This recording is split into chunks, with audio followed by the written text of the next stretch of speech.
ठीक है सर। अभी जो ताज़ा तरीन खबर आ रही है वो जो ईरानी सरकारी मीडिया है वो ये क्लेम कर रहा है कि हमने एक तैयारा गिराया है इसराइल का और इसराइली पायलट भी हमारे कब्ज़े में है। इस तरह की कुछ खबरें भी अब सामने आ रही हैं। ईरानी मीडिया ये क्लेम करता हुआ दिखाई दे रहा है और इसराइली जो मीडिया है उसकी जानिब से कुछ बातें सामने आ रही हैं कि 150 से ज़ायद ये मिज़ाइल लग रहे हैं जिनसे हमला किया गया है। तो ऐसे में सर खित्ते की सूरत हाल देखते हुए मशरिक़ वस्ता को और फिर ईरान की जो पोजीशन है उसके साथ पाकिस्तान की सरहद भी लगती है, दीगर ममालिक की सरहद भी लगती है, इस जंग को फौरी रोकना कितना ज़रूरी है? ने पूरी तैयारी की है। मिलिट्री फोर्सेज ने, हमारी एयरफोर्स ने, पाकिस्तान के हमारी मुसल्ह अफवाज ने तमाम नज़र रखी हुई है कि वहाँ से कोई मिसाइल आए उसको कैसे न्यूट्रलाइज करना है, कैसे काउंटर मेजर्स करने हैं, ये भी बहुत ज़रूरी है। और साथ ही साथ ये अगर ईरान ने उनका गिराया गिराया पायलट गिराया तो इसका good thing and I am sure कि वो ईरान के इतना झूठ नहीं बोलेंगे। इंडिया का झूठ था कि जो पाकिस्तान का 16 गिरा लिया, पायलट पकड़ लिया, दो जैसे हमने कंधा गिरा दिए और टोटल ये स्टार वॉर की तरह की स्टोरी बनाई जा रही थी, जिसकी वजह से इंडिया को बहुत बड़ा नुकसान हुआ। उनकी मीडिया को लोगों ने सुनना छोड़ दिया। उन्होंने इसके झूठ को यूरोपीय यूनियन ने भी, यूरोपीय ममालिक ने भी सुनना छोड़ दिया। इससे उनको बहुत बड़ा झटका लगा। पाकिस्तान का मीडिया आसाम से चला गया।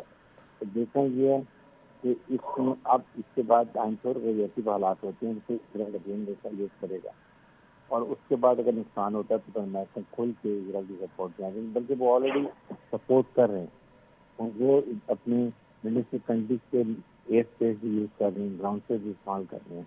वेरी हेल्पलेस बिकॉज उनके पास पावर नहीं है। जो हमारी सामने की अपनी गलती है कि 57 मुल्क हर किस्म के रिसोर्सेज होते हुए भी टोटल हम बर्फ के ऊपर अमेरिका को देखते हैं। ये हमारी बर्फ है, ये हमारी वैल्यू है। जब तक इस दुनिया में आप स्ट्रॉन्ग नहीं होंगे, जैसे पाकिस्तान ने दुनिया को करके दिखाया कि हम मिलिटरिटी कितना स्ट्रॉन्ग हैं, हमारा जी। फील्ड मार्शल कितना अच्छा पासलार है, उन चीज़ों को देखते हुए देखें तो यही इस वक्त की नीड है और ये अब मुसलमान मुल्कों को करने की जरूरत है।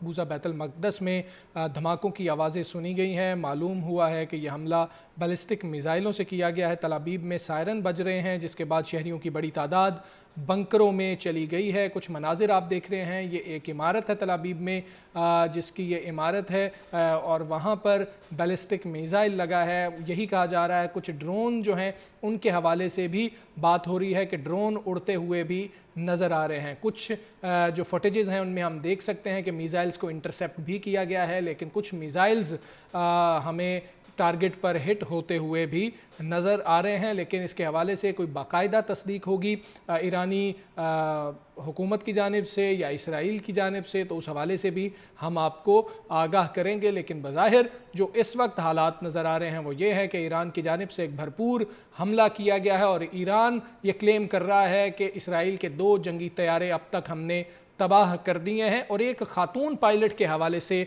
ये क्लेम कर रहा है ईरानी मीडिया कि वो इस वक्त ईरान के कब्ज़े में है। इसराइल की खातून पायलट के हवाले से ईरानी मीडिया इस वक्त क्लेम कर रहा है कि वो हमारे कब्ज़े में है। तो ये मामला है। इससे पहले आपको बताएं कि इसराइली फ़ौजी तर्जुमान की प्रेस कॉन्फ्रेंस थी जिसको इस सारे वाक़े में रोक दिया गया, ये इसराइली मीडिया क्लेम कर रहा है। और प्रेस कॉन्फ्रेंस के दौरान हेडक्वार्टर्स में दिफाई स्टैंड बाय का भी ऐलान किया गया है। तो तल अबीब धमाकों की गूंज से लरज़ उठा है। इसराइल के हवाले से देखा जाए तो उसके लिए भी एक बहुत धचका है कि तल अबीब में इस तरह के मनाजिर पहले नहीं देखे गए हैं। इसराइल की जानिब से यमन हो, शाम हो, उस हवाले से हमले किए गए, लेकिन जो जवाब अब ईरान की जानिब से सामने आ रहा है और तल अबीब के हम जो मनाजिर देख रहे हैं ये पहले देखने में नहीं आए हैं। तल अबीब में सायरन बज रहे हैं मुसलसल, जिसके बाद शहरियों की बड़ी तादाद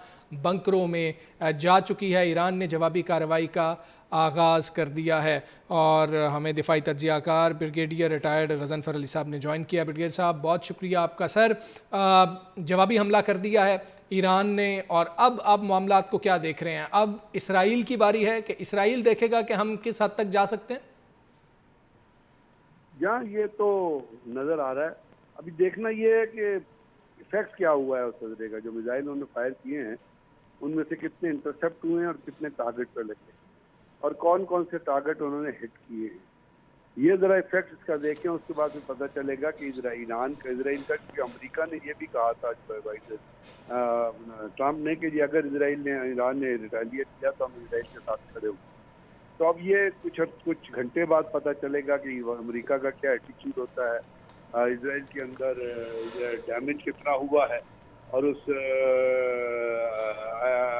डैमेज से उसको वो किस तरह एंटिसिपेट करते हैं, उसके बाद क्या रिस्पॉन्स है। क्योंकि देखिए ये तो इस्टेब्लिश हो गया ना कि वो 2 से जहाज ला सकते हैं। अगर वो 2 से जहाज लेके आए हैं और उन्होंने ईरान की न्यूक्लियर टारगेट पे हमला किया, असल में तो ईरान को अब जल्दी करनी चाहिए। अगर उन्होंने न्यूक्लियर फैसिलिटी जो लगता है वो डेवलप कर ली है और एनरिचमेंट के करीब आ गया, तो उनको न्यूक्लियर एक्सप्लोजन, इसी क्लाउड में न्यूक्लियर एक्सप्लोजन कर देना चाहिए। There is a question sir, question ये है कि उनको अपना टेस्ट कर लेना चाहिए। आप यही कह रहे हैं ना कि अपना टेस्ट करके, जिसके लिए उनको रोका जा रहा है वो टेस्ट करके इस मामले को वैसे ही थोड़ा सा कर लिया जाए कि भाई जिसके लिए आप रोक रहे थे वो तो हमने कर लिया। यही मेरा मतलब है ना, ईरान फिर एक पोजीशन ऑफ स्ट्रेंथ पे खड़ा होगा कि आपने हमारे सिर्फ टारगेट भी किया, न्यूक्लियर फैसिलिटीज को हमारे साइंसदान भी मारे हैं, लेकिन उसके बावजूद, और इस वक्त अगर वो न्यूक्लियर टेस्ट करते हैं तो वो बहुत सारा जो वार क्लाउड का श्राउड है, जो क्लाउड है, उसके अंदर वो चीज़ जो है वो दब जाएगी और उनको एक एक्सक्यूज मिल जाएगा। लेकिन अब देखना ये है कि अभी अमेरिका का क्या बयान आता है और इसराइल को वो बारे में वो क्या कहते हैं। और मैं अभी हम असेस कर रहे हैं कि जो मिसाइल उन्होंने फायर किए, जो ड्रोन फायर किए थे, वो तो आपको पता है वो जॉर्डन ने भी इंटरसेप्ट किए हैं वो ड्रोन, और ड्रोन जो है वो तेल अवीव तक या इसराइल तक पहुंच ही नहीं सके हैं, रास्ते में वो गायब हो गए। तो इसका देखने के बाद ये तो आ गया कि उन्होंने जवाब दे दिया, लेकिन जवाब का इम्पैक्ट क्या हुआ है इसको जानने में थोड़ा टाइम लगेगा। इम्पैक्ट के हिसाब से फिर देखने इजराइल का रिएक्शन जो है वो सामने आएगा। सर बिल्कुल, बड़ी इंपॉर्टेंट आपने ये जॉर्डन वाली बात की है कि जो हमने ड्रोन्स के हवाले से देखा वो उससे पहले ही गिरा दिए गए थे।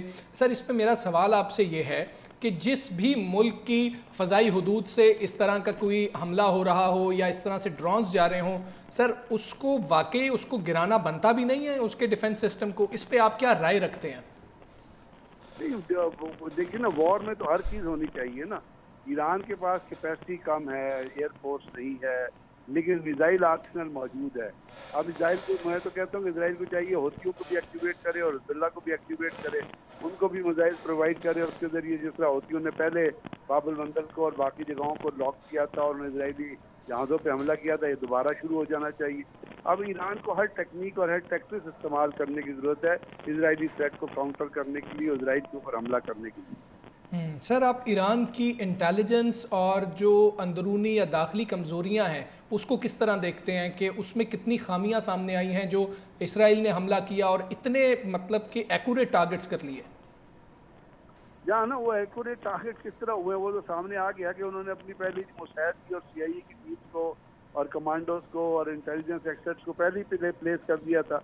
अब ये तो बहुत बड़ी ईरान की नाकामी है ना, उनको शर्म आनी चाहिए कि इतनी पुरानी अपने मुल्क होने के बाद, इतनी पुरानी सल्तनत होने के बावजूद उनको ये पता ही नहीं चला कि जी उनके मुल्क में किस तरह मुस्तैद आके काम कर रही है और किस तरह वहाँ पे ड्रोन फैक्ट्री बना रही है और किस तरह उनके साइंसदानों के जो है वो रेजिडेंस से पहले भी अपना इसराइल ने ईरान के साइंसदानों पे भरी रोड पे हमला किया है और ईरान ने उसका कोई काउंटर नहीं किया या कोई जवाब नहीं दिया, या मुस्तैद के इसराइल के अंदर जाके उनको किसी को टारगेट करना चाहिए था, उनके किसी लीडर को मारना चाहिए था। उनकी भी तक इंटेलिजेंस एजेंसी है ना। तो अगर आप सिर्फ थ्रेट ही देते रहेंगे और बढ़ के ही मारते रहेंगे तो बढ़ के मारने से तो जंगे नहीं लड़ी जा सकती ना, उसके लिए तो प्रैक्टिकली कुछ करने की जरूरत है।